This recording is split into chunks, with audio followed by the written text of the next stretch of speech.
Lo mejor de estar muertos es la libertad. Todos vamos a morir. Es mejor hacerlo estando vivos, ¿no? Cuando eres joven te encasillas en todas estas malas decisiones, matrimonios, hipotecas y esas cosas, pero al morir,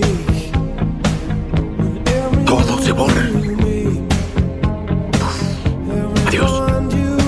Desde ese momento, lo que importa es lo que eliges.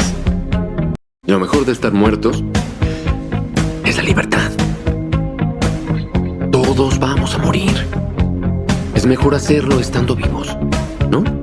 Cuando eres joven te encasillas en todas estas malas decisiones, matrimonios, hipotecas y esas cosas, pero al morir,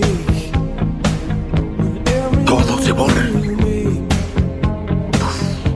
Adiós.